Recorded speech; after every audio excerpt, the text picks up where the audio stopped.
አቡ ፎዛን እሺ ድፍን ሲባል ምንድነው እሱ እያልከን ያለው? الصمد مالت قال أكرمه من عباس يعني الذين يصمد إليه يتقالوا الخلائق فطران وش مالتنا ودسو الصمد خلائق فيه عن ايش خواعجهم شجراتهم يطيقالوا بصوتاتهم الله مالتنا ايش النام تعلمون والصمد السيدون الذي هم انتهي ምንም ማብቂያ የሌለው ማለት ነው። ጌታችን አላህ Subhanahu Wa Ta'ala አሶመድ ማለት በብዙ ይፈሰራል። አሶመዱ ወላ የኩሉ ወላ የሽረቡ በዛ ይተረጎማል እንጂ ዲፍን ተብሎ የተተረጎመ አንድ አምጣልኝ። ቀዳዳ የሌለው ማለት ምን ማለት ነው? አንድ አምጣ ዲፍን የሚል ነገር የተተከፍቶልህ እኮ አሁን አቡ ሙጃይ አሶመድ ላ ያኩሉ ወላ ይሽረቡ ስለከዛልክ እንደ አንተ ማለት ነው። የማይበላ የማይጠጣ ጌታችን ተፈጥሯኖች አይመሳሰልም። አቡ ፎዛ እስኪ አትጩህና ቢያንስ ሰከንድ ለማለት ሞክር። ክፍተት የሌለው በእንደብለህ ተዓወለ ተዓረፋለህ። እዚህ የራስህን እንትን አታዓረፍም። እንደዚህ ጋር የምታዓረፈው እየመጣ አትጩህ ታሪክ የምታደርገው ማለት ነው። እባክህ አትጩህ።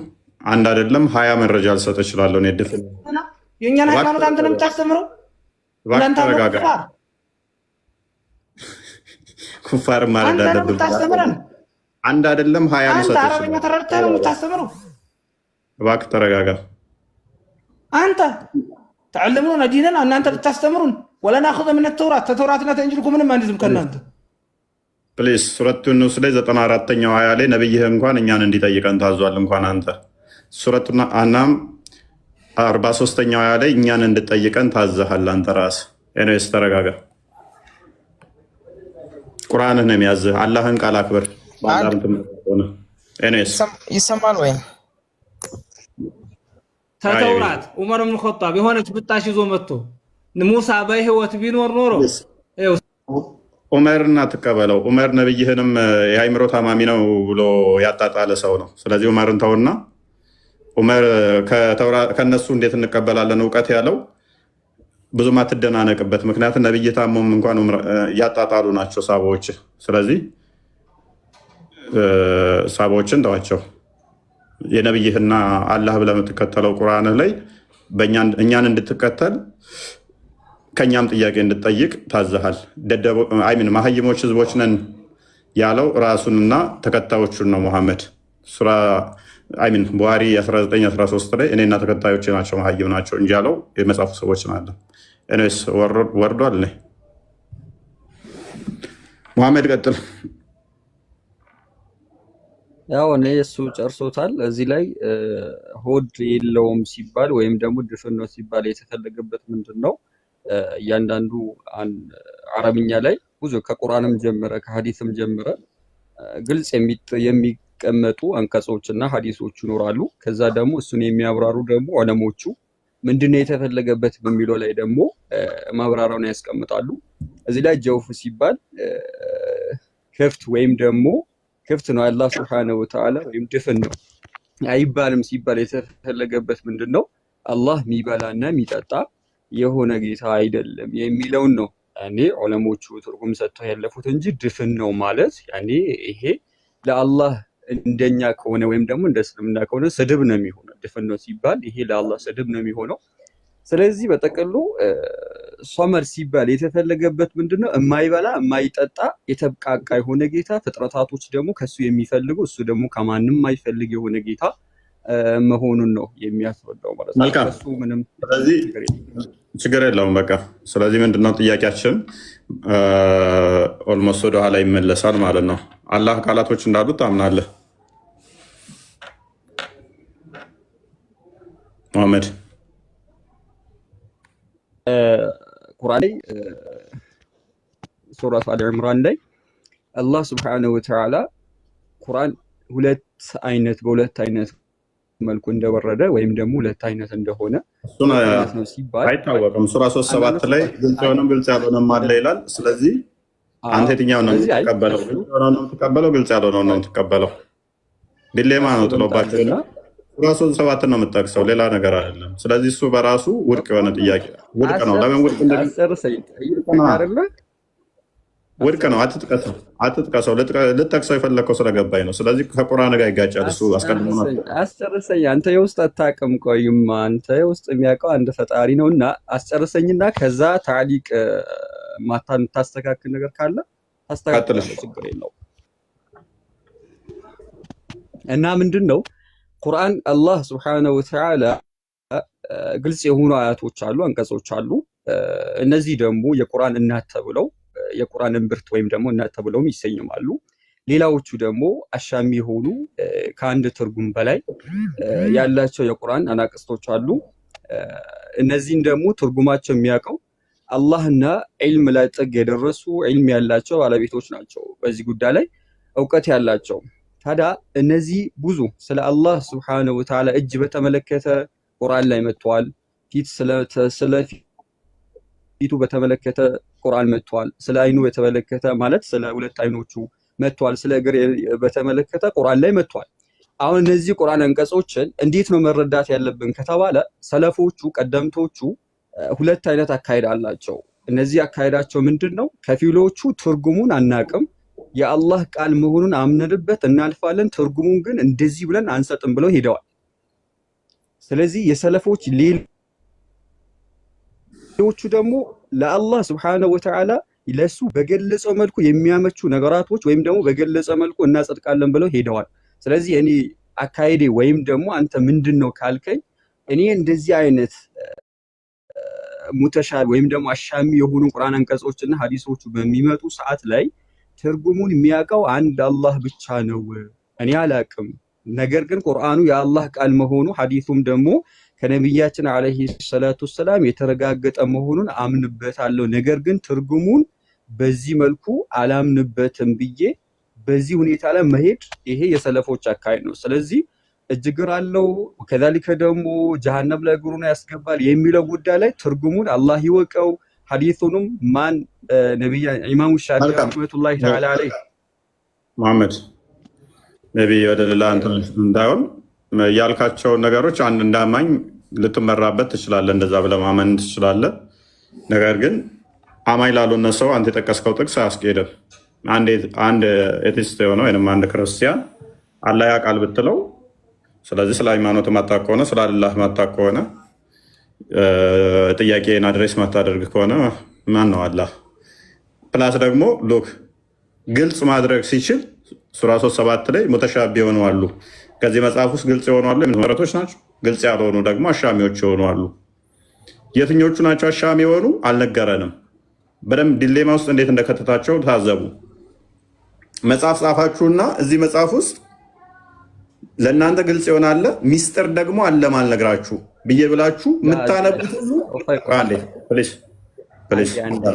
ፕሊስ አዳምጥ። ቆይ አዳመጥኩ እኮ ነው አንተ። ግልጽ ይሆናል፣ ግልጽ የሆነ የለም ከተባላችሁ የትኛው ነው ግልጽ የሆነው የትኛው ነው ግልጽ ያልሆነው? ማንም ያውቅ የለም። በቃ ከመጀመሪያው ምዕራፍ እስከ መጨረሻው ምዕራፍ ሰዎች በፈለጉት መረዳት ይችላሉ ማለት ነው። ምክንያቱስ ያንን ጥቅስ ይጠቅሳሉ፣ ግልጽ ያልሆነ ነው ብለው ማለፍ ይችላሉ። የሆነ ጥቅስ ይጠቅሱና ደግሞ ይህንኛው ለእኔ ይህንኛው ነው ግልጽ የሆነልኝ ብለው በራሳቸው መተርጎም ይችላሉ። ክፍሉ እንደዛ ስለሚፈቅድላቸው ግልጽ የሆኑ አሉ፣ ግልጽ ያልሆኑ አሉ ብሎ ስላስቀመጠው ማለት ነው። አንዴ አዳምጥ። ሌላኛው ችግሩ ምን መሰለህ? ፕሊስ እኔ እኮ አንተ ስታወራ እኮ ዝም እያዳመጥኩ ነበር። ሌላኛው ችግሩ ምንድነው? እሱ ቁርአኑ ሉክ በዚህ መጽሐፍ ውስጥ ግልጽ የሆነ አለ፣ ግልጽ ያልሆነም አለ ብሎ ጥርጣሬ ውስጥ ከጨመራቸው በኋላ አስቸጋሪው ፓርት ደግሞ ምንድነው? እሱ መሰላችሁ ስለምን ጉዳይ ነው ግልጽ የሆነው? ስለምን ምንድነው ግልጽ ያልሆነው? አልታወቀም። ሲከብድ ግልጽ ያልሆነ አለ ብለህ ታልፋለህ ማለት ነው።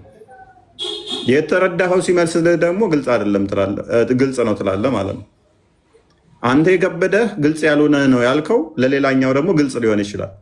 ለአንተ ደግሞ ግልጽ አይደለም አይምን ግልጽ ነው ያልከው ለዛኛው ደግሞ ግልጽ ላይሆን ይችላል። ስለዚህ ሰዎች እንደፈለጋቸው እንዲረዱ አደረገ። አንድ ሁለተኛው ግን ምንድነው? እሱ ቁርአኑ በራሱ እንዲጋጭ አደረገው። ሱራ 6 114 እና 115 ላይ ቃሉ ያላ ልዋጭ የሌለውና የተብራራ እንደሆነ ያስቀምጣል። ሱራ 16 89 ላይ ያላ ቃል ግልጽና የተብራራ እንደሆነ ያስቀምጣል። ሱራ 15 1 ላይ፣ ሱራ 12 111 ላይ ቁርአን ግልጽና የተብራራ እንደሆነ አንድም ነገር ያልተብራራ እንደሌለ ዘሆል ከሰማይ እስከ ምድር ያሉትን እንዳብራራ 89 እንዳብራራ ተናግሯል ማለት ነው። ስለዚህ እንደዚህ ከሆነ ዘሆል ግልጽና የተብራራ ነው መጽሐፉ ካለ ያለፉትንም የሚያብራራ ነው ካለን መልሶ ደግሞ ግልጽ የሆኑም ግልጽ ያልሆኑም አለ ካለን ቁርአኑ በራሱ ዲሌማ ውስጥ ከተተው ማለት ነው። ራሱን በራሱ በህዝቦች ውስጥ ከጎረሳቸው በእነሱ ላይ መስካሪን የምንቀሰቅስበት አንተንም በእነዚህ ህዝቦች ላይ መስካሪ አድርገን የምናመጣበት ቀን አስታውስ። መጽሐፉንም ለሁሉ ነገር አብራሪ ምን ለሁሉ ነገር አብራሪ ካለ በኋላ ነው ግልጽ ያልሆነ ነገር አለ ማለት በራሱ ከቁርአኑ ጋር የሚጋጭ ያደርገዋል። ለሁሉ ነገር ምንድን ነው አብራሪ እዝነትም ለሙስሊሞችም አብሳሪ ሆኖ በአንተ ላይ ያወረድ ነው። መልሶ ለሁሉ ነገር አብራሪ ነው ካለ በኋላ አይ ግልጽ ያልሆነ ነገር አለ ማለት በራሱ ግጭት ነው። ስለዚህ ስለ አላህ ጉዳይ አሁን ስለ አካላቱ ስንጠይቅ እጅ እንዳለው ከታማመንን ያ እጁ ምንድን ነው? ድፍን ነው ወይንስ ክፍተት ነው ስንል ማታቁት ከሆነ ስለዚህ ስለ አምላካችሁ አታቁም ማለት ነው። ስለ አምላካችሁ ምንም ቁርአናችሁ አላብራራም፣ ሐዲሳችሁም አላብራራም። አብራርቷል የምትል ከሆነ መሐመድ ስለዚህ አሁን ባክ እናደርግና ያላህ እጅ ድፍን ነው ወይንስ ክፍተት አለው? ያው አሁን ከመጀመሪያው ላይ ቅድም ብዙ ነገራቶችን በማይሆን መልኩ እየተናገርክ ነበር። ማለት አስለን ቁርአን የሚወርድበት ከነ ምክንያቱ ነው የሚወርደው። ቁርአኖቹ የቁርአን አንቀጽ በሚወርድበት ሰዓት ላይ እዚህ ጋር አንድ ነገር አንተ ቁርአኑን ትርጉሙን የሚያውቀው አንድ አላህ ብቻ ነው። ከዛስ በኋላ ቀጥለ ስትቀረው ወይም ደግሞ ቀጥለ ትርጉሙን በምትመለከትበት ሰዓት ላይ ዑለሞቹም አሉበት። ፈአማ አላህ ሱብሓነሁ ወማ ያዕለሙ ተእዊለሁ ኢለላሁ ወራሲኹነ ፊል ዒልም ይላል። ትርጉሙን የሚያውቁት አላህና በዒልም ላይ ጥግ የደረሱት እና ተራ እኔና እንዳንተ ወይም ደግሞ ተራ የሆኑ ሰዎች በቀላሉ እንደዚህ አይነት ቁርአን አንቀጾችን ትርጉም ማወቅ አንችልም። ታዲያ እኛ ተራ የሆኑ ሰዎች ወዴት ነው? መሐመድ አሁን ይህን መስፈርት የሰጠው እኮ አንተ ነህ። እነሱ ያውቃሉ ያልከው አንተ ነህ። ምክንያቱም ለአንተ ይመች የተረጎሙ ስለመሰለ ያውቃሉ ልትል ትችላለህ። በእኔ መጠናውም ያውቅ የለም እስልምና ላይ የትኛውም ሊቅ ከኔ በላይ ተሻለ እስልምና እያለ ነው። ከፈለገ እኮ ከፍ ማለት ትችላለህ። ከኔ ተሻለ ማንም ያውቅ የለም እስልምናው። ሰው ያ ማለት ለአንተ ግን እኔ አላዋቂ ነኝ። ይኸው ቁርአኑን ለምን ከፍተህ አታይም? ያኔ የሚለው እኔ ሊቅ ነኝ እኮ በእስልምናው እኔ ሊቅ እኮ ነኝ። ምክንያቱም እኔ ሊቅ ነኝ በእስልምናው ላይ ሊቅ ነኝ። ለምሳሌ እኔ አውቀዋለሁ በደንብ ምክንያቱም ቁርአኑ ግልጽና የተብራራ ነው ብሎኛል። ግልጽና የተብራራ ከሆነ ደግሞ ይገባኛል፣ እረዳዋለሁ፣ ማገናዘብ እችላለሁ። ጭንቅላቴ የምጠቀም ሰው ነኝ። አንተ ሊቅ ያልከው ለሌላኛው መሀይም ሊሆን ይችላል። ለምሳሌ ለአንተ ሊቁ ኢብኑ ተሚያ ሊሆን ይችላል። ሀባሾች ጋር ስትሄድ እንደ ኢብኑ ተሚያ መሀይም የለም። በቃ አይምሮውን የሳተ ነው ብለው የሚያምኑት አለ ሀባሾች። ኢብኑ ተሚያ ጭንቅላቱ የለቀቀ ምናምን ብለው ነው የሚያምኑት። ለአንተ ግን ሸካል እስላም ብለህ ትልቅ ቦታ የምትሰጠው ነው። አብደላላሪን ደግሞ አንተ መሀይም አድርገህ ነው የምትስለው። ለሀባሾቹ ደግሞ እሱ በጣም ሊቅ ነው። ስለዚህ ሊቅነት በራሱ አንጻራዊ ነው። አንተ ሊቅ ያልከው ለአንተ የሚመች ትርጉም የሰጠ ሲመስል በጣም ምሁር ልትለው ትችላለህ። ለዛኛው ሳይድ ደግሞ አሁን ለምሳሌ እዚህ ቲክቶክ ላይ ያሉት አሁን በዚህ ዘመን ያሉት ለምሳሌ እንደ ኡስታዝ እንትና ሼክ እንትና አቡበከር ማነው የሚባለው የአባሹ ለአባሾቹ አሁን በጣም ተወዳጅና ሊቅ ነው። ለአንተ ግን አይደለም። የአንተን አቂዳ ስለማይከተል ጃሂል ነው የሚመስለ፣ እሱ መሀይም ነው የሚመስለ። የአንተ ደግሞ በጣም ሊቅ ያልካቸው ለነሱ ለሀባሾቹ መሀይም ነው፣ ምንም አያውቅ ደንቆሮ ብለው ነው የሚወስዱት። ስለዚህ ሊቅነት በራሱ አንጻራዊ ይሆናል ማለት ነው። ግን በአክ እናድርግና እዛ ውስጥ ከምንገባ ስለ አካላቱ ምን ትላለህ? ያውን ጨርሼ ቅድም እኮ መጀመሪያ በደንብ አብራርቻለሁ። አሁንም እዚህ ላይ አንተ እየደጋገምክ ያለው ነገር ከቁርአኑ ጋር አሁንም የማይሆን ነገር እየተናገርክ ነው። አንደኛ አንተ እኔ ያውቃለሁ እያልክ ነው። አንደኛ ቁርአን ላይ አላህ Subhanahu Wa Ta'ala እናንተ አይደለም ስለሌላ ነገር ይቅርና ስለራሳችሁ እንኳን ማወቅ አትችሉም ይላል። አፈላ ቱብሲሩና ወፊ አንፉሲኩም አፈላ ቱብሲሩ። እናንተ አይደለም አላህ Subhanahu Wa Ta'ala አስለን እንደዚህ አሻሚ የሆኑ ቁርአኖችን ያወረደበት አንቀጾችን ያወረደበት ምክንያት አረቦቹ ከኛ በላይ አዋቂ የለም ብለው ራሳቸውን ከፍ በሚያደርጉበት ሰዓት ላይ ከዛ እነሱ ደካማ መሆናቸውን አላህ ሱብሓነሁ ወተዓላ ሊያሳያቸው ከዛ አሻሚ የሆኑ የቁርአን አንቀጾችን አመጣላቸው። ከዛም አላህ ሱብሓነሁ ወተዓላ እነሱን በዛ ላይ ፈተናቸው። ታዲያ እነዚህን ቁርአን አንቀጾችን ደግሞ ተራ የሆኑ ሰዎች ከዲን የራቁ ሰዎች መጠን አላቸው። ይህንን ቁርአን ትርጉሙን የሚያውቁ ሰዎች በቀላሉ የመፈሰር ወይም ደግሞ የመተርጎም እድል አይሰጣቸውም። ይህንን ለማወቅ የግድ ማለፍ ያለባቸው ኬላዎች አላቸው። ስለዚህ ያን ደረጃ የደረሱት ትርጉሙን ያውቃሉ። እኔ ደግሞ እከሌ ዓሊም ነው እከሌ ጃሂል ነው ማለት የምችለው ራሴ ያን ያክል ደረጃ ስደርስ ነው እንጂ በአሁኑ ወይም ደግሞ በዚህ ሁኔታ ላይ አንድን ሰው ጃሂል ነው ወይም ደዋቂ ነው ወይም ደግሞ ይሄ ሞኝ ነው ማለት አልችልም። ስለዚህ መረዳት ያለብህ ነገር ቅድም አንተ ብቻ ኖርማ ማለት በጥቅሉ አላህ ብቻ ነው የሚያውቀው ሌላ ሰዎች አያውቅም የሚለውን እየተረዳ ያለው አንተ። እሱም ብቻ ሳይሆን ዑለሞቹም ያውቁታል። ስለዚህ እነዚህ አሻሚ የሆኑ ቁርአን አንቀጾች በሚመጡ ሳለ ዑለሞች ምን ትርጉም ሰጥተዋል በሚለው ላይ ወደዛ ዛሂሮች ወይም ደግሞ ተራ የሆኑ ተከታዮች ወደዛ ይሄዳሉ ማለት ነው። መሐመድ በዑለሞች ደረጃ ምንም አይነት ስምምነት የለም። በእነዚህ አይነት ቁርአን እንትን ውስጥ ዑለሞች ጋር ከሄድክ ራስህ እንድትታዘብ ያደርጋል። ለምሳሌ ቁርአን ያላ ቃል ነው የሚለው ራሱ ይህንን ቃሉን ራሱ ያላ ቃል ነው አይደለም በሚለው ላይ አንዳቸውም አይስማሙበትም። አንዳቸውም ማለት ነው። ወደ ስኮላሮችን ሄድናያቸው ቼክ አድርግ። አንደኛው መልእክቱ ነው ፍጡር ያለው ነው ይላል። ማንና የትኛውን ስኩል ኦፍ ቶት ነው የምትቀበለው አንተ? እኔ ቅድም ማግቢያ ላይ አስቀምጬላለሁ። ምን ብለህ እንደዚህ አይነት የሰለፎች ለምሳሌ አቡ ሐኒፋን ትከተላቸዋለህ? አቡ ሐኒፋን ትከተላለህ? አቡ ሐኒፋን ትከተላለህ? ምን ይላሉ እኮ ትከተላለህ? የእሳቸውን አቋም እንደ አጠቃላይ ሰለፎችን እከተላለሁ ካልክ ሰለፎች ራሳቸው እኮ በሁለት ይካፈላሉ ሰለፎቹ። አሁን አቡ ሐኒፋ በምን ጉዳይ ነው እነሱን ያመጣቸው? በምን ጉዳይ ምን ይላሉ? ለምሳሌ ስለዚህ የምትቀበልበት አለ ጉዳይ እየመረጥክ ነው የምትቀበላቸው። ራሱ የእምነት አባቶች በዚህ ጉዳይ እቀበላለሁ በዚህ ጉዳይ አልቀበልም ብለህ የምትቀበላቸው ማለት ነው። ሰለፍ ሲባል አንድ እዚህ ጋር አቡ ሐኒፋን ወይም ደግሞ ዝቅ እያደረግኩኝ ወይም ደግሞ የሆነ በዝቅተኛ ደረጃ ላይ አስቀምጫቸው አይደለም። ሰለፍ ሲባል ራሱ በሁለት ይካፈላል።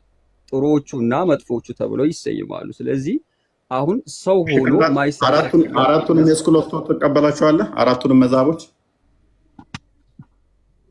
አዎ ይቀበላሉ። ኦኬ አራቱ ለምሳሌ በቁርአን ላይ ያላ ቃል ነው አይደለም በሚለው ላይ ይስማማሉ አራቱ?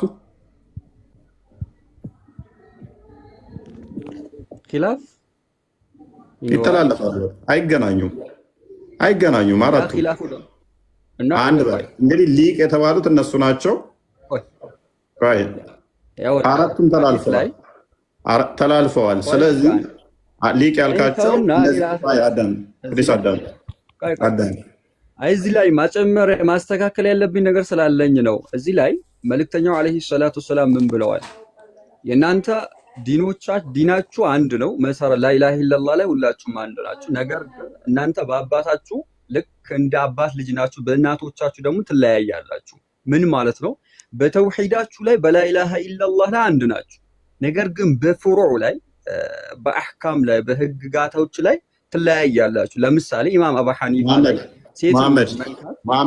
መሐመድ ስለዚህ አይደለም ማለት ነው። ሊስን የአላህ ሲፋት ላይ መለያየት ህግ ነው ማለት ነው። የአላህ ባህሪ ላይ እየተለያየ የአላህን ባህሪ እንደተራ ህግ ነው የምቆጥረው። የአላህን ባህሪ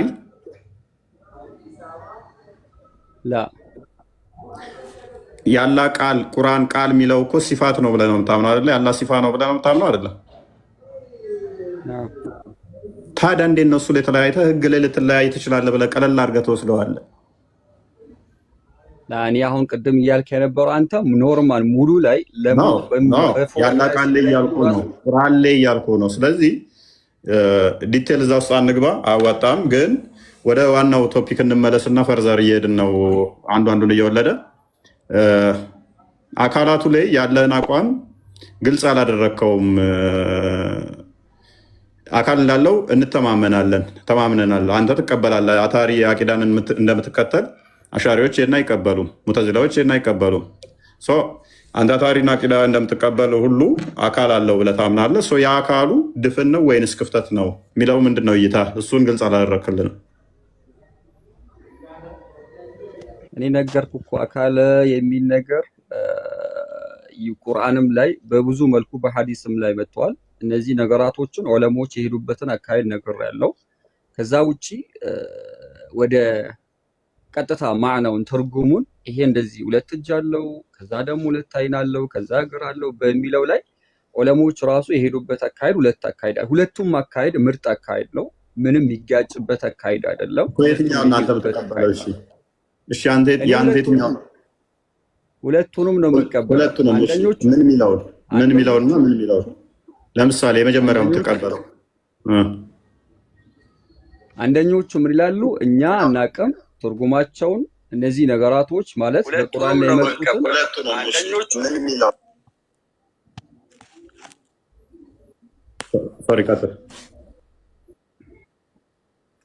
ትርጉሙን የሚያውቀው አላህ ነው ብለው ቀጥታ ወደ አላህ ያስደግፋሉ ነገሩን።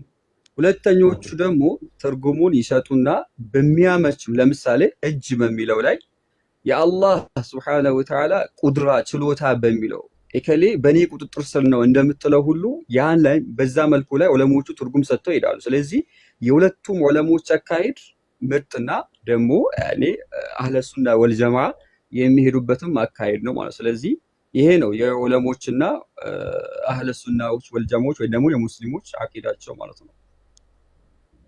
ኦኬ። ስለዚህ አንድ አቋም አልያዝክም ማለት ነው። ሁለቱም ላይ ገና ነው ያለው። ገባል ድገምል ካልገባ ድገምል ገባኝ ካልገባ ድገምል። ስለዚህ አንድ አቋም አይደለም ስትለኝ ቆይ አንዴ የአሻሪዎችንም እቀበላለሁ አታሪዎችንም እቀበላለሁ እያልከኝ ነው። አታሪዎች ደግሞ እነማን ናቸው? አንተ ማለት ነው። እጅ አላቸው የሚሉ አዎ እጅ አለው። እንዴት እንደሆነ አናውቅም፣ ግን እጅ አለው ማለት የማንም አይመስል የማንም እጅ የማይመስል አለ። እዚህ ላይ ያልኩ ነገር ደግመህ ብትናገር ጥሩ ነው። ካልሆነ እኔ ደግምልሃለሁ። አንደኛዎቹ ቁድራው ነው ይላሉ፣ አንደኛዎቹ ደግሞ ሁለት እጅ ያለው የሚለውን ያጸድቃሉ ብለህ አላልከንም? አይ አላልኩም እንደዚህ። እሺ ምንድን ነው ያልከው? አንደኞቹ ቀጥታ ለምሳሌ የድ የሚለው ቁርአን አንቀጽ ከመጣ ትርጉሙን እኛ አናቅም ከአላህ ዘንድ የመጣ ነው እናምንበታለን፣ ነገር ግን ውስጡን ማለት የተፈለገበት ምን እንደሆነ አላህ ብቻ ይወቅ ብለው ያልፋሉ። አንድ የዑለሞች አካሄድ የሰለፎች። ሁለተኞቹ ደግሞ ትርጉሙን ይሰጡና ትርጉሙን ግን ለአላህ በሚያመች መልኩ አረጋግጠው ይሄዳሉ። ለምሳሌ ሁለት እጅ የሚል ቁርአን አንቀጽ አለ በል የላሱጣታን የሚለው ማለት ነው። ስለዚህ የአካላትን ክፍለ አካላትን ግን አንተ አትቀበልም ማለት ነው። እንደዛ ከሆነ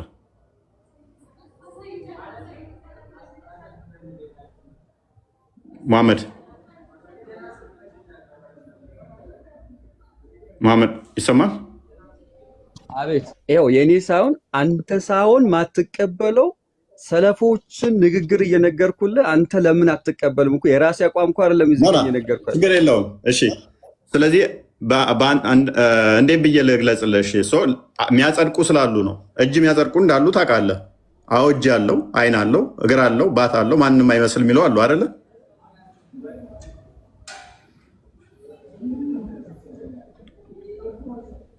አላሁ አለም ይኖራሉ። ባለመረዳት የተነሳ ብቻ ይኖራሉ።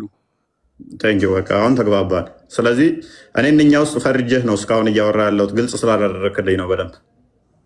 ስለዚህ እነኛ እንደሚያጸድቁት ውስጥ አይደለህም ማለት ነው አንተ። ወይንም ይሄ እስልምና አስተምሮ አይደለም ብለህ ነው እንትን የምትለው ማለት ነው።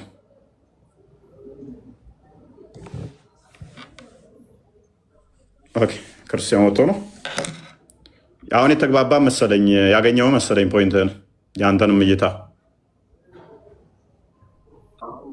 መሰለኝ። እንደዛ ነው። ያ ተገናኝተናል፣ ተግባብተናል። ግልጽ አላደረግከውም። ለዛ እኮ ነው ቅድም ዳር ዳር አልክብኝ። ምክንያቱም በቀላሉ መግባባት እንችል ነበረ። ዳር ዳር አይደለም። እኔ ከመጀመሪያውም ላይ ከቁርአን መንቀጽ ጀምሮ እኔ ከስር ለማስረዳት ሞክሬ ነበር።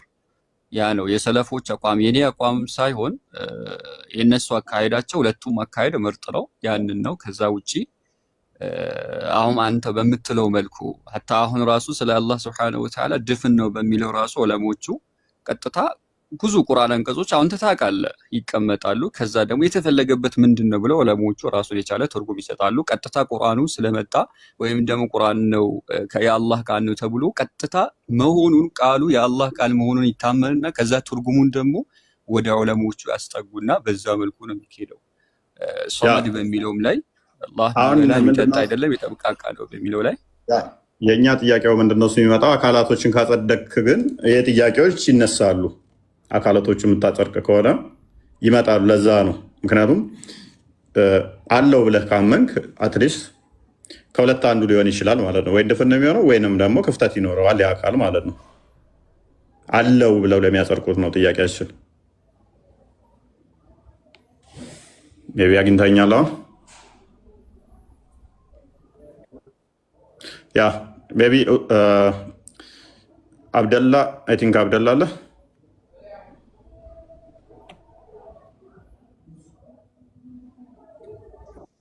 ዘድ የሚባለው አለ። እሱ ዘድን የቱ ጋር ነው ያለው?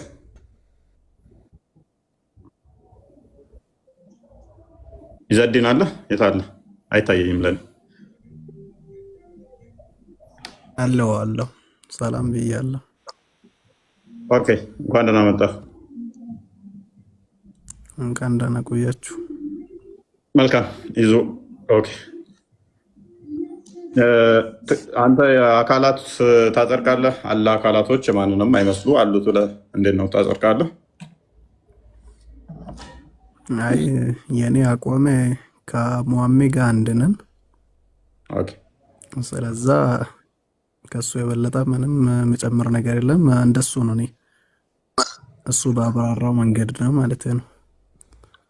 ኦኬ ያ ይተረጎማል። አክቹዋሊ እናንተን ትርጓሜን የምቀበለዋለሁ። እኛ ጋርም እንደዛው አይነት ተመሳሳይ ነገር ስላለ በግብር አካላት ብለን እኛ እንተረጉማለን። እናንተ ለምሳሌ እጅ ሲባል ቁድራውን ወይም እንደዚህ ፈጣሪነቱን፣ ፊት ሲባል ዳኛነቱን ምናምን በሚል ይተረጉሙታል እናንተ ሊቃውንቶች። እኛም እንደዛ የሚተረጎሙ ነገሮች አሉ እኛ ጋር ሊትራሊስቲክ ስላልሆን እኛም ማለት ነው። ግን ሁለት አይነት ትርጉም አለ እናንተ ጋር እንደሰጠው ቅድም እንትና እኛ በሊቃውንቱ ላይ ለምሳሌ እዚሁ ግልጽ ላድርግላችሁ አካላቶችን ሜንሽን አድርገው ዝሩ ብትን አይደለም ለማለት አካላቶችን ይጠቅሳሉ። እኛ ጋር ሊቃውንቱና የቴዎሎጂያኖቹ ሁለት አይነት አላቸው። ሊቃውንቶቹ አካላቱን ይጠቅሳሉ። አካላቱን ሲጠቅሱ ግን የክፍል አካላት እንደዚህ ክፍልፍል አለው ለማለት ሳይሆን ብትን አይደለም እንደዚህ የተበታተነን አካል እዛ የተበታተነ አይደለም ለማለት አካላቶችን ይጠቅሳሉ። ግን ዋብያዎቹ እንደሚጠቅሱት እነዚህ የክፍል አካላቶች ደግሞ አሉት ብለው አያጸድቁም ማለት ነው። ሊቃውንቶቹም እነዚህ ፊት፣ ጀርባ፣ ጆሮ፣ አይን፣ እጅ ምናምን የሚባል ዋብያዎቹ እንደሚያጸድቁት አለው ብለው አያጸድቁም። ነገር ግን እነኛም ሜንሽን ያደርጋሉ። ምን ለማለት የሆነ የተበታተነ ነው ፈጣሪ ብላችሁ እንዳትረዱ ደግሞ ነው እንደዛ አይደለም ብለው ደግሞ እንትን ይሉታል ማለት ነው። ብትን አይደለም ወይንም ደግሞ ዝርው አይደለም ለማለት ያንን ሜንሽን ያደርጋሉ። ይሄንን የሚጠቀሙት ሊቃውንቶቹ ናቸው። ሊቃውንቶቹ ይሄንን ይጠቀማሉ።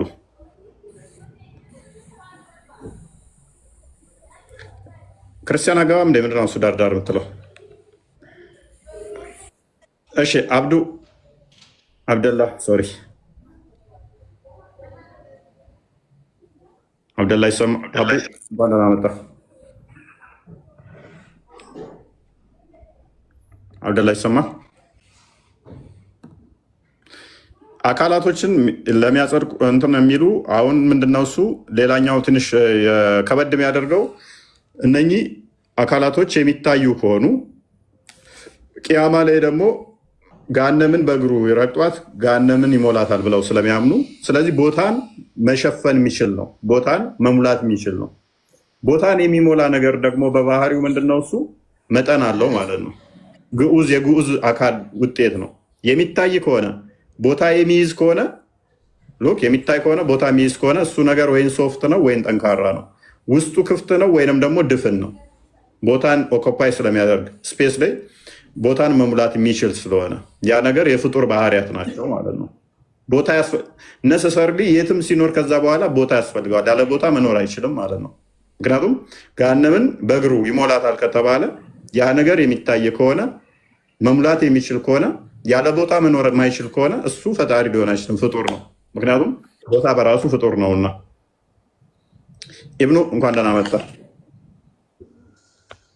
ሃይ ፎይ፣ እንዴት ነህ? እንዴት ነው? ሙስሊም ወንድሞቼ አሰላሙ አለይኩም ወራህመቱላሂ ወበረካቱ። እንዲሁም ክርስቲያን ወገኖቻችን ሰላም ብያለሁኝ። መልካም ሜቢ ሰምተዋል።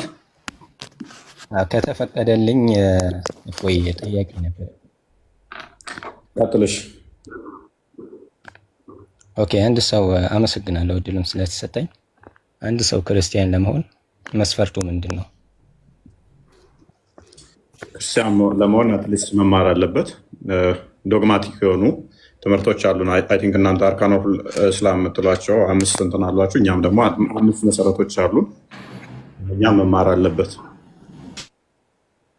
እነኛን አምኖ ተጨረሰ በኋላ ክርስቲያን መሆን እፈልጋለሁ ካለ እነዚህ ምንድን ናቸው? እነዚያ ምንድን ናቸው?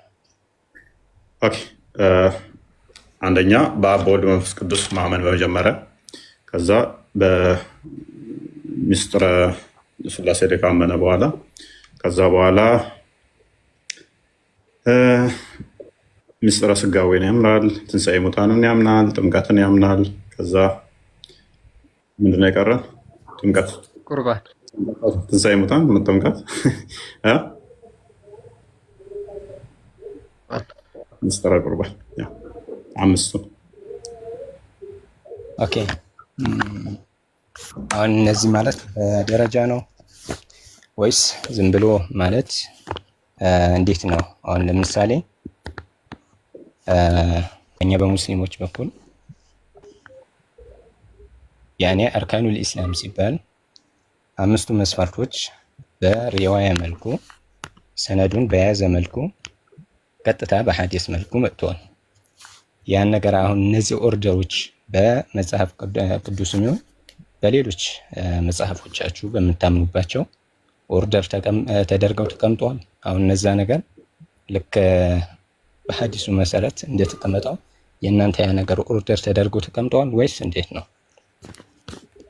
ያ ኦርደር ስትል ፖይንቱን ብዙም ባላገኘው የመበላለጥ ደረጃ ይሁን ምን ኦርደር ስትል ምን እያልክ እንደሆነ ባይገባኝም በእርግጥ በመጽሐፍ ገባ ጊዜ ያኔ እነዚህን ነገራቶች መስፈርቶች ትማራቸው አሉ ያህል እነዛን ስትማራቸው ጊዜ ያን ነገር የተቀመጡበት ከላይ አሁን ለምሳሌ በኢየሱስ አስተምህሮ ነገር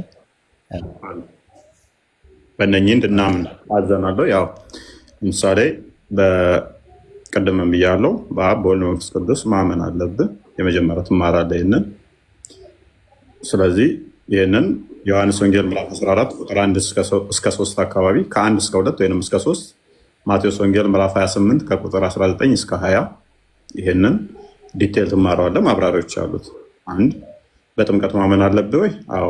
ዮሐንስ ወንጌል ምዕራፍ 3 ቁጥር ከ3 እስከ 6፣ ሮሜ ምዕራፍ 6 ከቁጥር 1 እስከ 6፣ ሐዋርያት ሥራ ምዕራፍ 2 ቁጥር 37 እስከ 40፣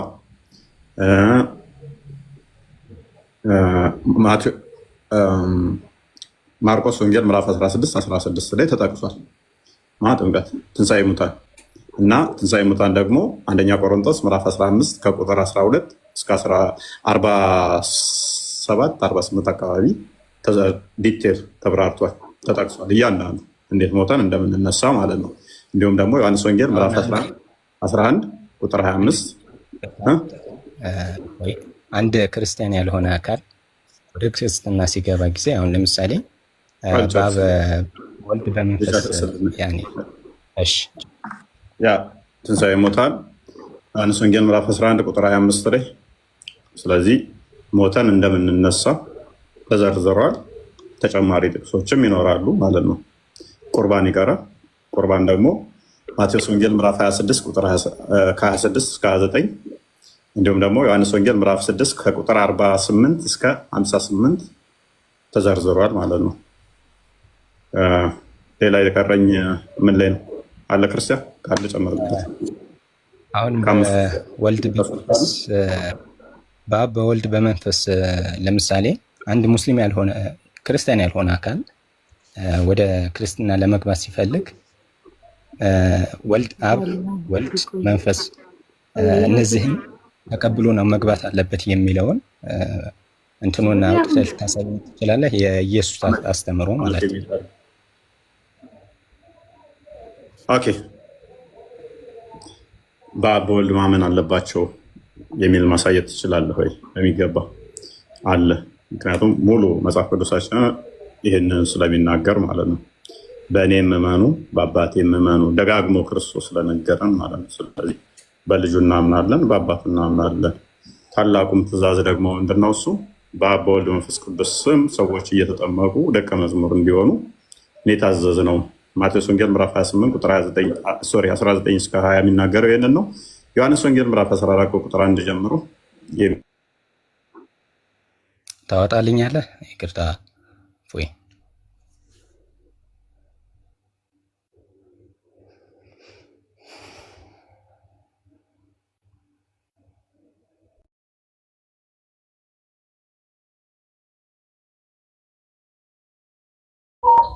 እስኪ አሁን ቀጥል ፎይ። የኔ ይሁን የኔ መስሎኝ ነበር።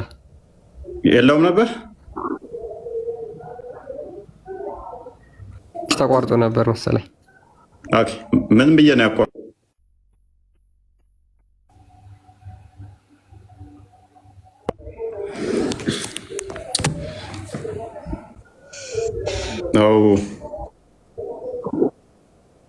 አለ መጽሐፍ ቅዱስ ካሜራ የሚከፍትልኝ አይመስለኝም። ኔትወርክ በጣም እያዛገኝ ነው። መክፈት እችላለሁ ግን ካሜራ እንትን ኔትወርክ ካላዛገኝ ልሞክርሽ።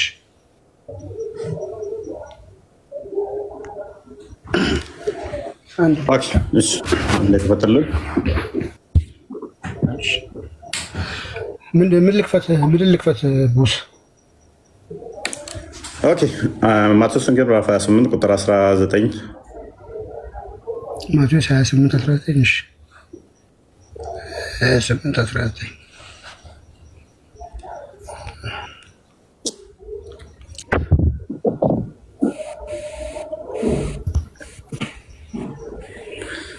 ኦኬ ታላቁ ትእዛዛችንም እንጠመቀው በእንደዚህ አምነን ነው። ቅድምም ብያለሁ።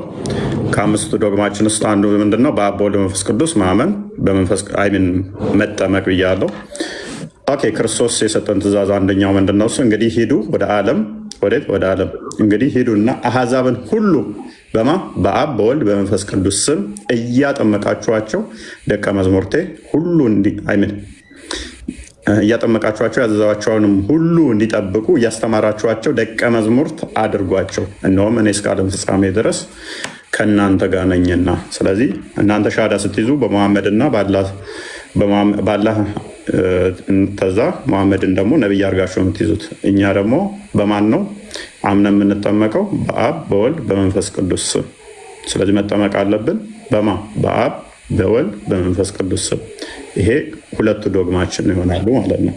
በአብ በወልድ በመንፈስ ቅዱስ ስም ማመን፣ መጠመቅ። ጥምቀቱን ደጋግሞ ደግሞ አዟለሁ በሚገባ። በተመሳሳይ ደግሞ ዮሐንስ ወንጌል ምዕራፍ 14 ቁጥር 1 አይ ቲንክ 2 ላይ ክፈተው። ቀደም የጠቀስኳቸውን ጥቅሶች ማለት ነው። ዶግማችን መጽሐፍ ቅዱሳዊ ነው ወይ የሚል ጥያቄ ስለጠየቀኝ ነው። ባይዘ እናንተ አርካን ኦፍ እስላሞች አርካን ኦፍ እስላም የሚባለው አምስቱ ራሱ አብዛኞቹ ቁርአን ውስጥ ኤክስፕሊሲትሊ ተጠቅሰዋል ወይ? ዳውት አለኝ። ሻዳው ራሱ ቁርአን ላይ ቃል በቃል የለም። ኤንስ 14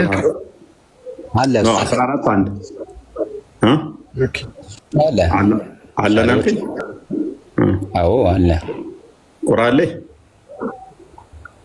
ቁርአን ላይ ለምሳሌ አሁን ቁርአን በምን ይፈሰራል?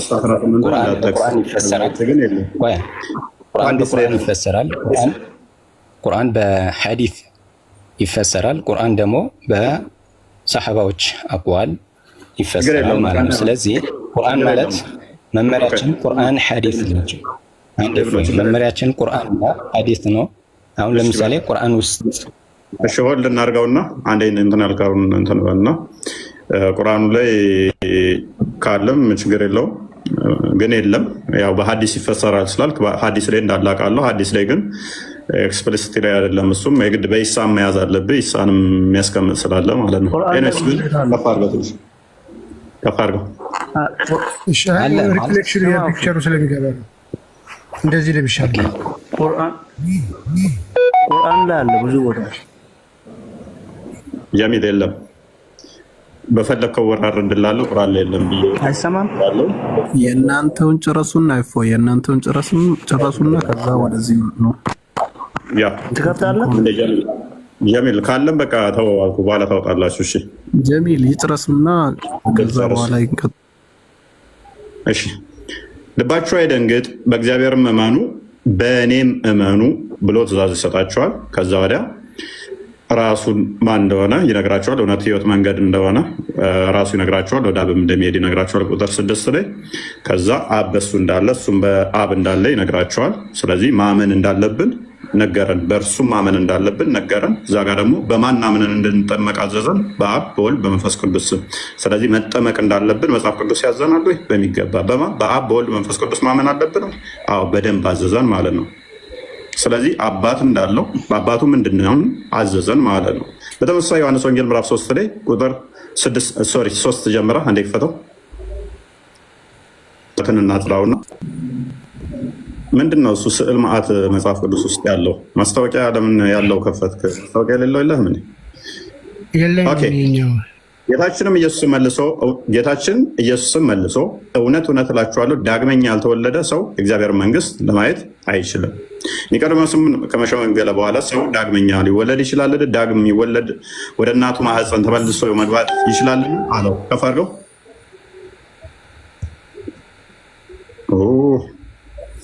ጌታችንም ኢየሱስ መልሶ እንዲህ አለው፣ እውነት እውነት እልሃለሁ ዳግመኛ ከውሃና ከመንፈስ ያልተወለደ ሰው ወደ እግዚአብሔር መንግስት ሊገባ አይችልም።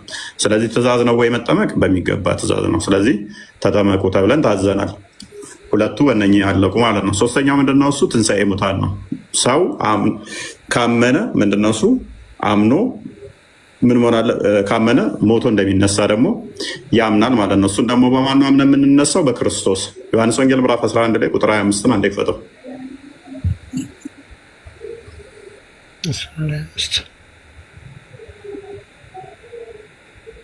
ዋይፋዩን ብታጠፋው እኮ ስዕል አያመጣብህ፣ አንተም ቪዲዮ አያመጣብህ።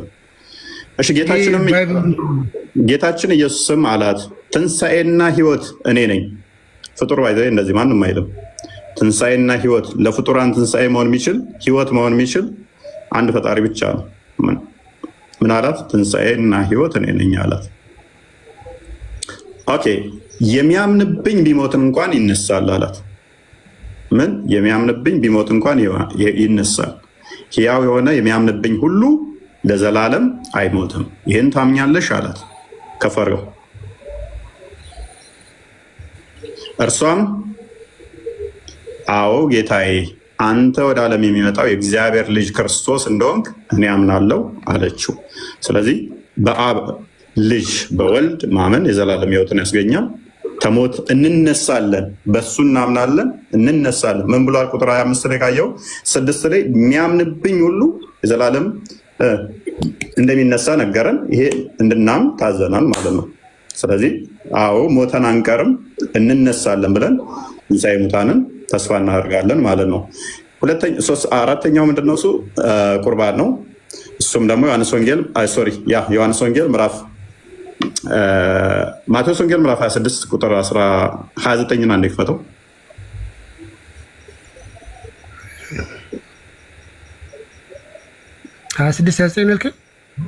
26 ጀምረ ክፈተው።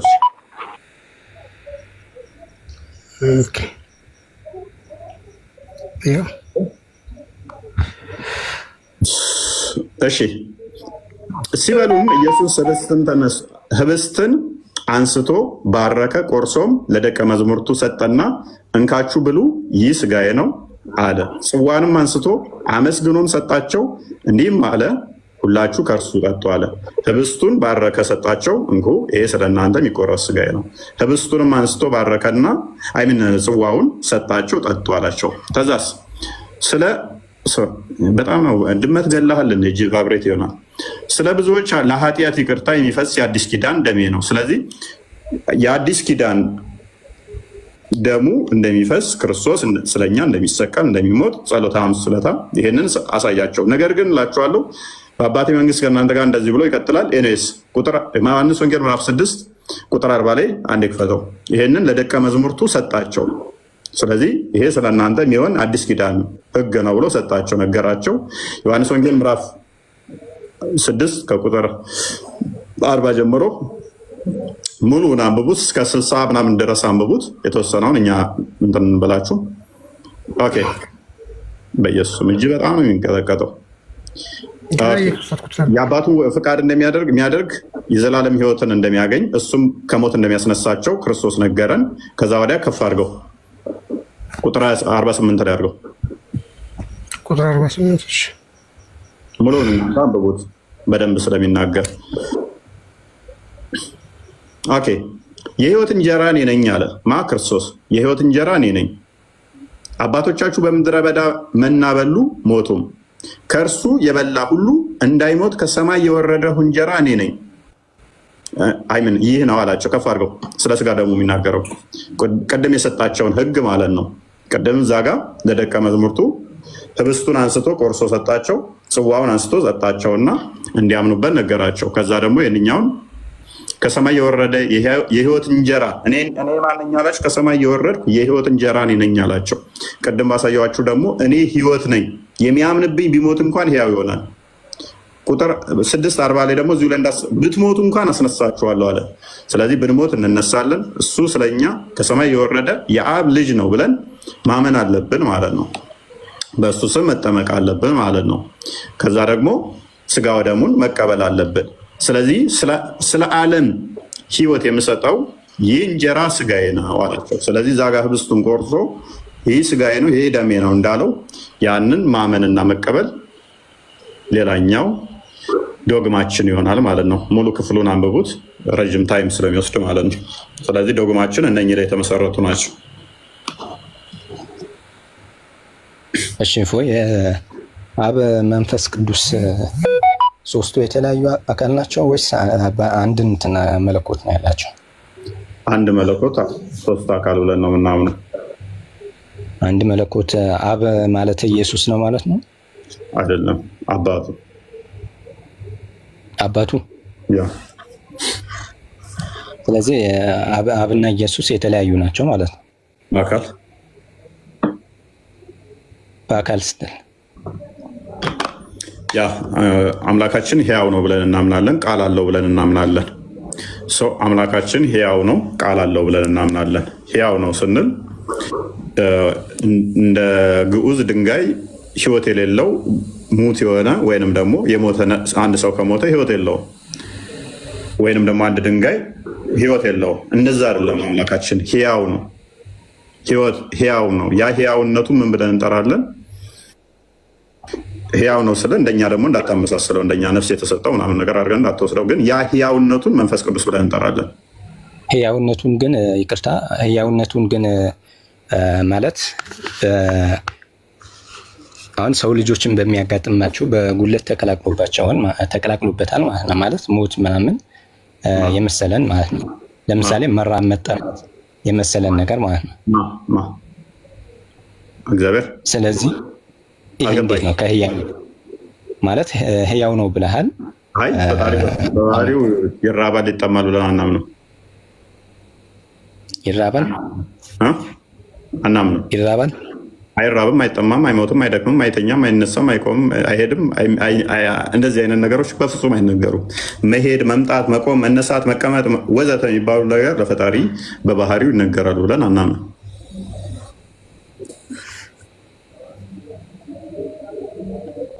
ማለት አምላክ አይራብም ነው?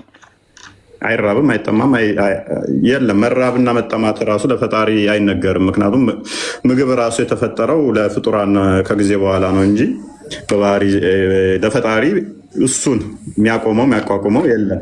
በራሱ ሲምፕል የቆመ ነው እንጂ የእሱን የሚያቋቁመውም የለም። ለእሱም ደግሞ እንዲኖር የሚያስፈልገው ተጨማሪ ነገር የለው። በራሱ ሙሉና የተበቃቃ ስለሆነ ማለት ነው። ኦኬ። ማለት መራብ መጠማት ማይዘው ከሆነ ይበላ ይጠጣ እንደነበር ማለት አስተምሯችሁ ይገልጻል። ኦኬ እሱ ስለዚህ ከዚህ አንፃር እንዴ እሺ መልካም። ስለዚህ ጥያቄ አንተ ምን ላይ ነው ማለት ነው? ሚስጥረ ስጋዌ ላይ ይሆናል ማለት ነው። ክርስቶስ በስጋ መገለጡ ላይ ይሆናል። ጥያቄ ክርስቶስ ላይ ነው ማለት ነው።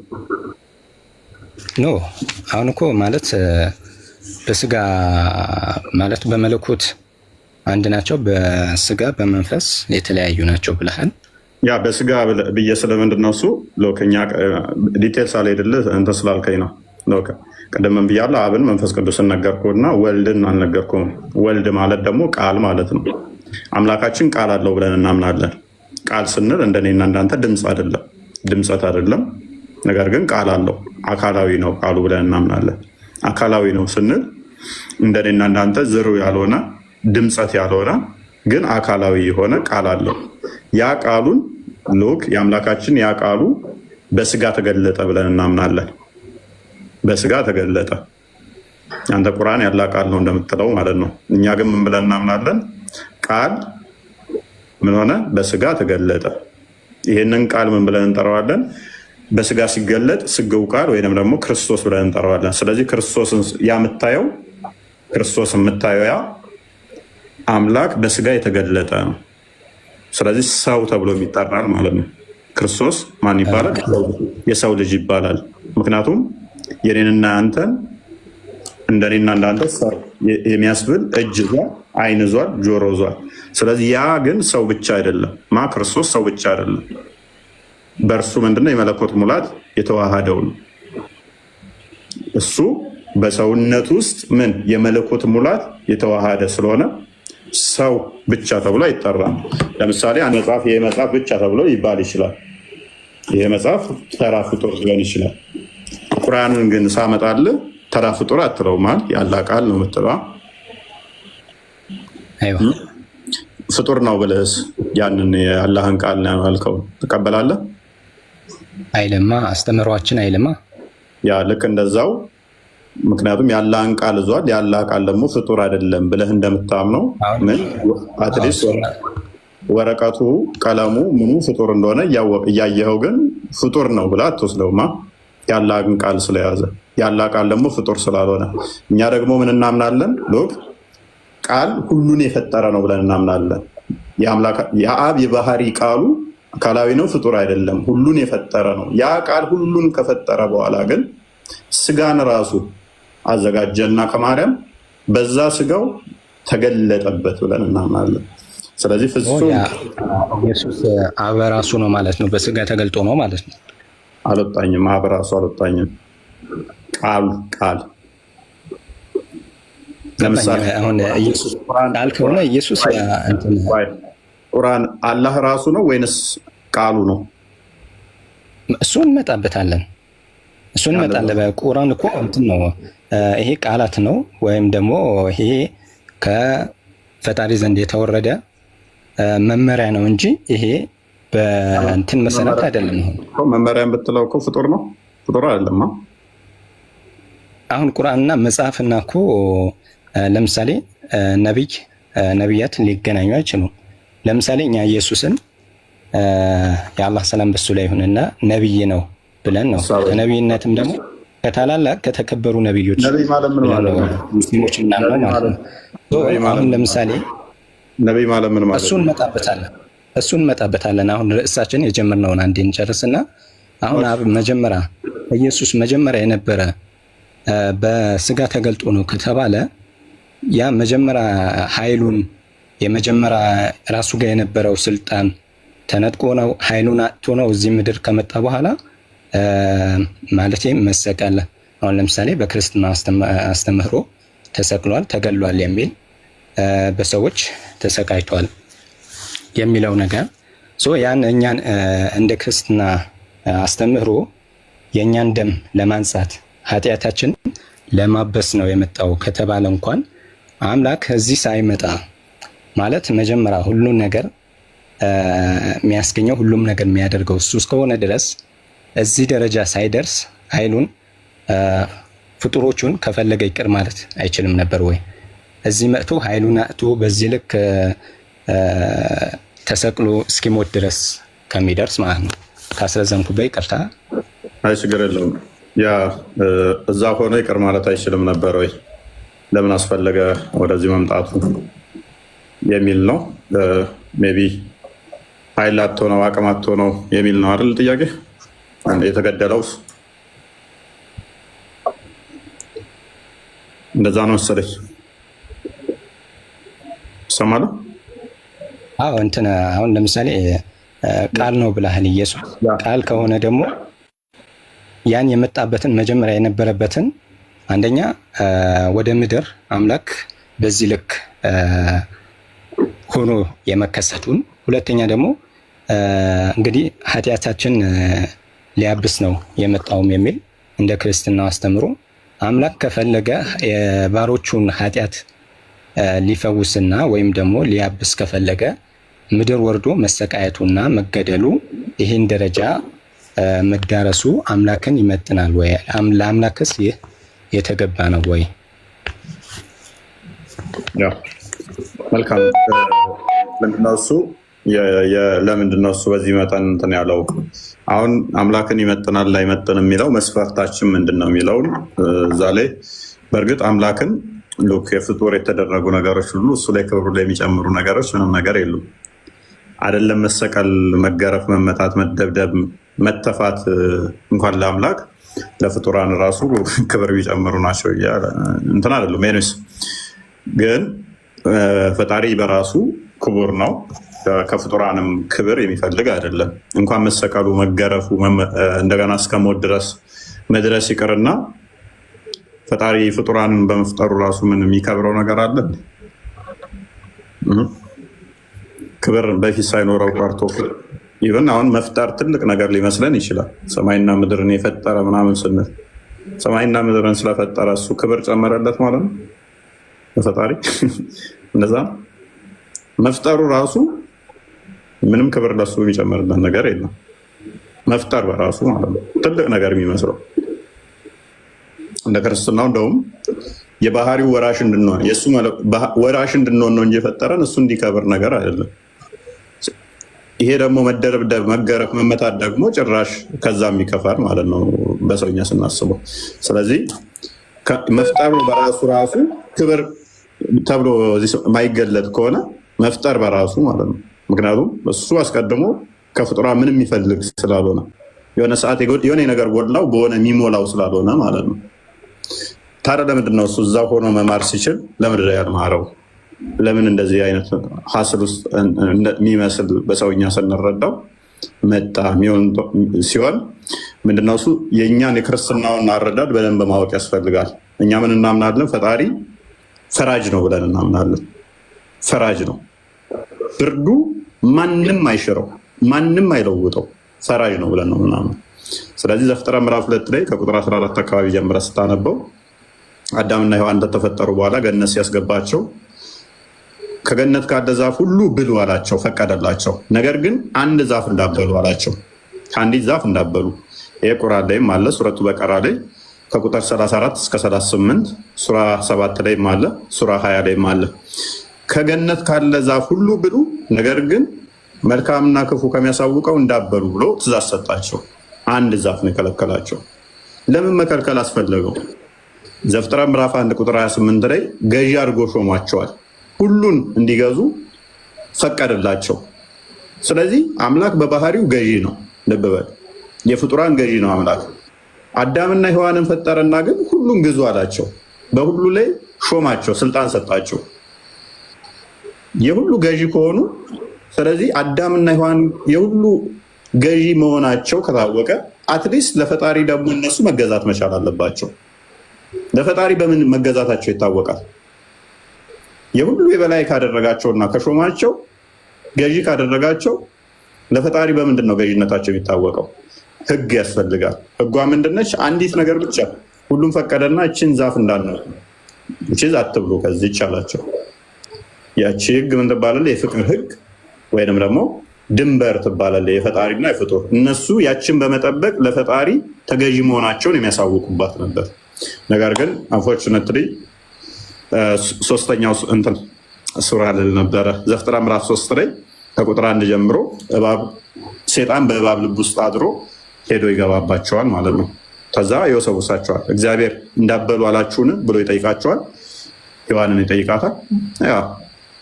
ከበላችሁ እኮ እንደሱ ስለምትሆኑ ነው፣ አትሞቱም ነበር። ምክንያቱም እግዚአብሔር ምን ብሏቸዋል? ከዚህ እንዳበሉ ከበላችሁ ትሞታላችሁ ብሏቸዋል። ሴጣን ደግሞ ተቃራኒ ሄደና ውሸቱን ነው እግዚአብሔር ብትበሉ እነ እግዚአብሔር ዘላለማዊ ስለምትሆኑ ቀንቶባችሁ ነው፣ ፈርቶ ነው አይነት ስታፍ ነገራቸው ማለት ነው።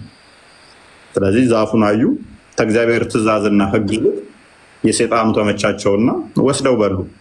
በላች ቀድማ እሷ ለባሏ መጎረሰችው፣ በላ። አንድ እድል ሰጣቸው። ሆነ ምን አይነት እድል? ንስሐ እንዲገቡ ጥያቄ ጠየቃቸው። አዳም አዳም የት ነህ አለው።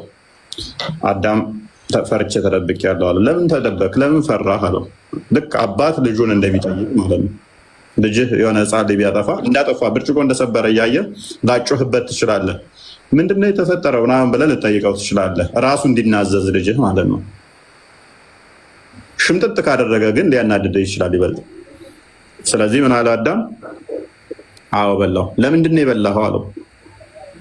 ዘፍጥረት ምዕራፍ 2 ቁጥር መጨረሻ አካባቢ ላይ ሔዋን ስትፈጠርለት እቺ አጥንቷ ከአጥንቴ ስጋዋ ከስጋዬ ደሟ ከደሜ ነው ብሎ ሴት ትባል ብሎ የወደዳትን ሴትን በጣም ደስ ያለችውን ሴት ስትሰጠው አዳም እቺ አንተ ፈጥረህ ያመጣሃት እሷ ነች ያሳሳተችኝ ብሎ ጥፋቱን ወደ ማን አላከከ? ወደ ሔዋን። ወደ ሔዋን ብቻ አይደለም ያላከከው፣ ወደ እግዚአብሔር መለስ። አዳም አንተ እሷን ባሰጠኝ ኖሮ እኔ አልበላም ነበረ፣ እሷ ነች እንደዚህ ያደረገችኝ ብሎ ጥፋቱን ወደ ሔዋንና ወደ እግዚአብሔር ጭራሽ መለሰው ማለት ነው። ይቅርታ ከመጠየቅ ማለት ነው። ሔዋን ደግሞ ስትጠየቅ ምን አለች? ሴጣን ያሳሳተኝ አለች። ምክንያት አያድንም። ለጥፋታችን ሪስፖንሲቢሊቲ ወስደን ይቅርታ መጠየቅ ነበረብን። ስለዚህ ትሞታላችሁ የተባለው ፍርዱ መጣባቸው ማለት ነው። ምክንያቱም እግዚአብሔር ፈራጅ ነው ብያለሁ። ከዛ በኋላ ምን መጣባቸው? ስለዚህ ከገነት ተባረሩ። ከገነት እንዲወጡ ምክንያት ሆናቸው። አትደክሙም፣ አትራቡም፣ አትጠሙም የተባሉት በገነት ውስጥ ከገነት እንዲወጡ፣ ስለዚህ ዘላለማዊነትን እንዲያጡ ሆኑ ማለት ነው። ሞት የሚባለው ወደ ባህሪያቸው ገባ። የእናንተና የኛውን እዚህ ጋር በደንብ የምንለያይበት ምንድነው? እሱ ወንድማችን ይብሉ በእናንተ ሞት የተፈጠረ ነው፣ በእኛ ሞት የተፈጠረ አለም። ሱራ 7:178 ላይ አጋንንትና ሰዎች አብዛኞቹ እንትን እንደተፈጠሩ ይናገራል። ሞት የተፈጠረ ነው እናንተ ጋር፣ እኛ ጋር ግን ሞት የተፈጠረ አለም። ስለዚህ ሞት የሚባለው ነገር አሁን ገባ ወደ እነሱ ባለመታዘዝ ምክንያት። ሮሜ ምዕራፍ 6 ላይ እንደሚናገረው በአንዱ አለመታዘዝ ሞት ወደ ዓለም ገባ እንደሚለው፣ ስለዚህ ሞት ገባባቸው ማለት ነው። ሞት ወደ እነሱ ገንዘብ ሆነ አሁን። ስለዚህ ይሄ ሞት ተፈረደባቸው፣ እግዚአብሔር ፍርድ ፈረደባቸው። ሞት የሚባለው ተፈረደ። ነገር ግን ፍርዱን ቢፈርድም እግዚአብሔር ባይፈርድ ኖሮ ሴጣን ትክክል ይሆን ነበር። ባይፈርድ ዝም ቢሉ ሰው ባይሞት ኖሮ አዳም ባይሞት ኖሮ ዘላለም ሆነው ቢቀጥል ኖሮ ሰው ምን ይሆናል? ሴጣን እውነተኛ፣ እግዚአብሔር ሐሰተኛ ሊሆን ማለት ነው። ለቱ ስባት። ስለዚህ እግዚአብሔር ኦልዌይስ እውነተኛ ስለሆነ ሲሞቱ ምን ይሆናል? ሴጣን ውሸተኛ ይሆናል። አትሞቱም፣ እሱ የምትበሉ አትሞቱም ያለው ውሸት ይሆናል ሴጣን። ነገር ግን እግዚአብሔር ምንድን ነው ያላችሁ? ትሞታላችሁ ነው እንጂ ያላቸው ትሞቱና ከዛ አስነሳችኋለሁ አላላቸውም። ገና ሳያጠፉ አንተ ብርጭቆ ልጅ ከመስበሩ በፊት ባቢ ብርጭቆ ብትሰብር ዋ ብርጭቆ እንዳሰብር ከሰበርክ እገርፍህና ከዛ ባብልሃለሁ አትለውም። እዛ ጋር ቴሌቪዥኑን ብትሰብረው ከዛ ከሰበርከው በኋላ ገርፍህና አባብልሃለሁ አትለውም። ኖ ቴሌቪዥኑን እንዳሰብር ከሰበርክ እገርፍሃለሁ ነው የምትለው። ሜቢ ከሰበረ ግን ተገረፍከው በኋላ ልታባብለው ትችላለህ፣ እንዳባት ማለት ነው። አጥፍቷል፣ ገረፍከው፣ ከዛ ታባብለዋለህ ፍርድህን ከፈጸምክ በኋላ ማለት ነው። እግዚአብሔር እውነተኛ ፈራጅ ስለሆነ ሞትን ፈረደባቸው። ሞት ከፈረደ በኋላ ግን ጠላትነት መጥቷል። ሴጣንና የሰው ልጅ ጠላት ሆነ። አሁን የሰው ልጅ በአንተ ምክንያት ነው ብሎ ሴጣን ላይ ይጠቁማል። ሴጣን ደግሞ ባሪያ አድርጎ ለማስቀረት የሰው ልጅን ይዋጋል ማለት ነው። ስለዚህ ሞት ወደ ሰው በመግባቱ ምክንያት ፍርዱ ተፈርዷል። ነገር ግን ካሳ ያስፈልግ ነበር። ለምን? መነሳት መቻል አለበት። እንደ ቅጠል እንደ ዛፍ አፈር ሆነን መቅረት የለብንም። አፈር ሆነን እንዳንቀር ተዛ እግዚአብሔር ምን አመጣልን? ደግሞ ካሳ። ያንን ካሳ ማንም መካስ አልቻለም። ንጹህ ሆኖ መገኘት አልቻለም። አንተ 100 ብር ዕዳ እያለብህ ሌላ ሰው 100 ብር ዕዳ ያለበትን ካሳ ልከፍል አችልም። ምክንያቱም አንተ ራስህ 100 ብር ዕዳ ስላለብህ ሰንበዲ 100 ብር ዕዳ አለብኝ ቢልህ አዝነህ ከ100 ውጭ መክፈል አችልም። ስለዚህ የሰው ልጅ ሁሉ የሞት ዕዳ መጣበት አሁን ማለት ነው። ስለዚህ ያንን የሞት ዕዳ ከፍሎ ነፃ ማውጣት አልተቻለም። እግዚአብሔር እዛ ሆኖ ለምን ይቅርታ አያደርግም ነበረ? ጠላትነቱ የሆነው በማንና በማን መካከል ነው? ዘፍጥረት ምዕራፍ 3 ቁጥር 15 ላይ በአንተና በሴቲቱ በዘርና በዘሯ መካከል ጠላትነት ይሆናል የተባለው በሴጣንና በሰው ልጅ መካከል ነው፣ ከእግዚአብሔር ጋር አይደለም። እግዚአብሔር እዛ ሆኖ አስቀድሞ ነው ከእግዚአብሔር ጋር ተጣልቷል እንዴ? ሴጣን እግዚአብሔርን ተዋግቶ ማሸነፍ ይችላል እንዴ? ሴጣን እንዴ አንተ እኮ ያሸነፈኝ በአንተ አቅም ኖሮ ሳይሆን እግዚአብሔር ነው ያሸነፈኝ እንጂ አንተ አይደለህም ይለዋል። ሰውንማ እንደፈለገኝ ይጫወቱበት ነበር ይላል። ስለዚህ የሰው ልጅ በሴጣን ምክንያት ስለተሸነፈ በሴጣን ምክንያት እንደዚህ ዳ ስለመጣበት በተመሳሳይ ካሳው መምጣት አለበት። እዛ ጋር ቀድማ የበላችሁ ሔዋን ነች፣ እዚህ ጋር ደግሞ ማርያም ትመጣለች። እዛ ጋር ሔዋን ድንግል ነበረች፣ እዚህ ጋር ማርያም ድንግል ትሆናለች። እዛ ጋር ማርያም ሔዋን ጸጋዋ ያልተገፈፈ ራቁት ሆና እንኳን ማታፈር ነበረች። እችኛዋ ማርያም ስትመጣ ደግሞ ጸጋ የሞላባት ትሆናለች። ሉቃስ ወንጌል ምዕራፍ 1 ላይ ቁጥር 26 ጀምሮ አለ። ያኛው ደግሞ ምዕራፍ 3 ቁጥር 15 ጀምሮ ሙሉ ማንበብ ይቻላል። ስለዚህ ጸጋዋ የተሟላላት ሴት ትመጣለች ማለት ነው። ካሳ የምትሆን ለዛች ምክስ ተመሳሳይ ካሳ ይመጣል። ከዛስ ሞቶ ሰው እንዳይቀር ለምን ካሳው መጣ ማለት ነው።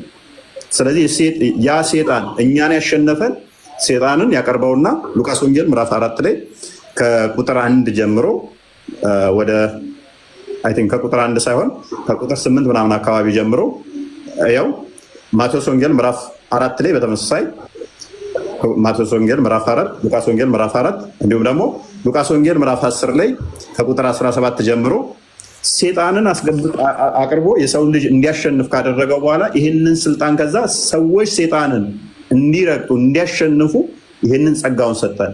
ሞትን ገደለውና ዕብራውያን ምዕራፍ ለቁጥር 15 ላይ የዲያብሎስን ስራ ሊያፈርስ የእግዚአብሔር ልጅ በስጋ ተገለጠ ይላል። ስለዚህ የዲያብሎስን ስራ ያ በሰው ላይ ሰልጥኖ የነበረውን አፈረሰና ምንን ሰጠን ማለት ነው? ትንሣኤን። ሞቱን በሞቱ ሻረውና ሞትን በሞቱ ሻረውና ህይወትን ሰጠን። ዮሐንስ ወንጌል ምዕራፍ 11 ላይ ቁጥር 25 ጀምሮ የሚያምንብኝ ቢሞት እንኳን ሕያው ይሆናል። ሕያው የሆነ ለዘላለም አይሞትም ማለት ለምን? ሞቱን በሞት ደመሰሰው። ክርስቶስ እሱ የእግዚአብሔር በግ ተብሎ ይጠራል። በግ ምንድነው? እሱ ብታርደው ስጋውን ትበላለህ፣ ቆዳውን ትተኛበታለህ፣ ልብሱን ትጥለዋለህ። በአራጆቹ ፊት እንኳን በሸላቾቹ ፊት ዝም አለ ይላል። ክርስቶስ የእግዚአብሔር በግ ተብሏል። ዮሐንስ ወንጌል ምዕራፍ 1 ቁጥር 29 ላይ የዓለምን ኃጢአት የሚያስወግድ የእግዚአብሔር በግ ተባለ። አንደኛ ጴጥሮስ ምዕራፍ 2 ቁጥር 22 እስከ 24 ምሳሌ ሊሆነን አንድ ምሳሌ ሊሆነን ሁለት ደግሞ ቤዛ ሊሆነን ማቴዎስ ወንጌል ምዕራፍ 28 ላይ ማርቆስ ወንጌል ምዕራፍ 10 ቁጥር 45 ላይ የዓለምን ኃጢአት ሊያስወግድ ቤዛ ሊሆነን የእግዚአብሔር በግ ተገለጠ፣ ስለኛም ነፍሱን አሳልፎ ሰጠ ይላል። በእናንተ ሞት የሚሻረው ገና በቂያማ ቀን ነው። በጥቁርና አረንጓዴ ቡራቡሬ በግ መጥቶ በግ ኢንካርኔት ያደርግና በግ ይታረዳል። በግ ሳይሆን ሞት ይታረዳል በበግ መልክ መጥቶ ማለት ነው። የኔና የክርስቲያኖች ክርስቶስ ግን በግ ተብሎ ተጠርቶ በግ ምንድነው? ትሁት ነው፣ የዋህ ነው፣ ቅን ነው። አራጁ ሊያርደው እየሄደ እንኳን አትረደኝ ብሎ ሊዋቅ እንትን አይለውም ማለት ነው። ስለዚህ ክርስቶስ ያውቀዋል። ለዚህም እንደመጣ ነግሮናል። ዮሐንስ ወንጌል ምዕራፍ 2 ቁጥር 17 ጀምሮ ይሄን ቤተ መቅደስ አፍርሱት በሶስተኛው ቀን አስነሳዋለሁ አላቸው። ይሄን ቤተ መቅደስ አፍርሱት በሶስተኛው ቀን አስነሳዋለሁ አላቸው። ስለዚህ እሱ መለኮት ተዋህደው ስለሆነ የመጣው ራሱ ይሄንን ካሳ ሊከሰን ስለሆነ ሞቱን በሞቱ ሊደመሰስ ስለሆነ እሞታለሁ አለ። ማቴዎስ ወንጌል ምዕራፍ 16 ላይ ከቁጥር 20 ጀምረ ስታነበው እንደሚሰቀል በሶስተኛው ቀን እንደሚነሳ ነገራቸው። ተቃወሙት። ሲቃወሙት ይሄ ተቃውሞ የሰይጣን ነው አላቸው። ምክንያቱም የመጣው እሱ የሰይጣንን ስራ ሊያፈርስ ስለሆነ ክርስቶስ አልሞተም፣ አይሞትም፣ መሞት የለበትም የሚለውን የሰይጣን ሀሳብ ነው ብሎ ይቃወመዋል ማለት ነው። ማቴዎስ ወንጌል ምዕራፍ 16 ከ20 ጀምራችሁ አንብቡት ማለት ነው። ስለዚህ ክርስቶስ የመጣው የሰይጣንን ስራ ሊያፈርስ ነው። የእግዚአብሔር ልጅ በስጋ ተገለጠ የዲያብሎስን ስራ ሊያፈርስ ይላል ዮሐንስ በአንደኛ መልእክቱ ምዕራፍ 3 ላይ ከቁጥር 4 እስከ 8። ስለዚህ የእግዚአብሔር ልጅ በስጋ የተገለጠው የዲያብሎስን ስራ ለማፍረስ ይሆናል ማለት ነው። ታዲያ እዛ ሆኖ ለምንድን ነው ያልሆነው? እዛ ሆኖ ቢሆን ኖሮ እግዚአብሔር ብቻ አሸነፈኝ እንጂ ሰው አላሸነፈኝ የሚል ነበረ ሴጣን። ስለዚህ በስጋ ተገለጠና ፊልጵስዩስ ምዕራፍ ከቁጥር 4 ጀምራችሁ አንብቡት እስከ 7 ድረስ እሱ በእግዚአብሔር መልክ ሲኖር ሳለ ከእግዚአብሔር ጋር መተካከል መቀማት እንደሚገባው ነገር አልቆጠረም። ነገር ግን የባሪያን መልክ ይዞ በምስሉም እንደ ሰው ተገኝቶ ይኸው ለመስቀል ሞት እንኳን የታዘዘ ሆነ ይላል። ስለዚህ የባሪያን መልክ የኔንና የናንተን ያዘ፣ የባሪያውን መልክ ያዘ፣ ታዛዥ ሆነ። ይህንን ደግሞ ራሱ ሲነግረን ዮሐንስ ወንጌል ምዕራፍ 13 ከቁጥር 13 ጀምሮ እናንተ መምህርና ጌታ ትሉኛላችሁ፣ እኔ እንዲሁ መምህርና ጌታችሁ ስሆን እግራችሁን ካጠብኩ እናንተ እንዲሁ ልታደርጉ ይገባል አለ። ስለዚህ አንድ ካሳ ብቻ ሳይሆን ደግሞ ትህትናንና ፍቅርን አስተማረን። ምን ዝቅ ማለትን መምህር ጌታው ከደቀ መዝሙር ከጌታው እንደማይበልጥ ዝቅ ብሎ ማድረግ እንዳለባቸው ሲነግራቸው እኔ ጌታችሁ ሆኜ አለ እግራችሁን ካጠብኩ እናንተ ደግሞ እንዲህ ልታደርጉ ይገባል ብሎ ፍቅርን ትህትናን አንድ ሊያስተምረን በስጋ ተገለጠ።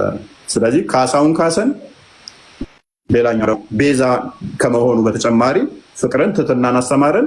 ሌላ ደግሞ አርያን ትቶልን ሄደ። አንደኛ ጴጥሮስ ምዕራፍ 2 ላይ ቁጥር 23 ወይንም ደግሞ 24 አካባቢ እንደሚናገረው። ኦኬ። ስለዚህ ፎይ አሁን ለምሳሌ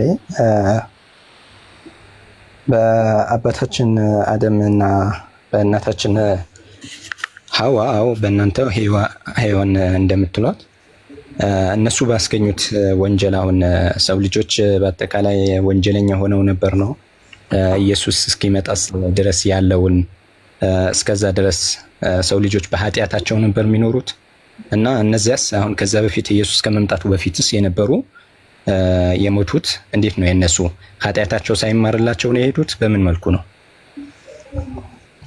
ያ የሰው ልጅ ክርስቶስ እስከመጣበት ድረስ እንዴት ነበረ? ክርስቶስ እስከሚመጣ ተስፋ ያደርጉ ነበረ። በአዳም ምክንያት እናንተ ኃጢአተኛ ነበራችሁ ወይ? በአዳም ምክንያት ኃጢአተኛ ነን ብለን አናምንም። እኛ ትንሽ ሚስኮንሰፕሽን አለ እስልምናው ጋር። ከአዳም የወረስነው ኃጢአት አለ ብለን አናምንም። ነገር ግን ድህነቱን እፎይ እንደዛ ካላመናችሁ ለምንድን ነው ኢየሱስ ኃጢአታችን ሊያጠራ መጥቷል ብለው ያኔ ብላችሁ የምታምኑት ማለት ነው? ያ ልመልስልህ ነው። ሜይ ቢ ቡሃሪ ነው ያ ቡሃሪ 195 ላይ እናንተ ጋር ባይዘው ይሄ ነገር አለ። ኤኒዌይስ ብቻ ቁርአኑም ላይ ስላለ ሱራ 2 34 እስከ 38 ቁርአኑም ላይ አለ። ኤኒዌይስ ግን ምንድነው እሱ ግልጽ ላድርግልህ፣ በቀላሉ በምሳሌ ልጀምርልህ። እኛ ምን እናምናለን መሰለህ?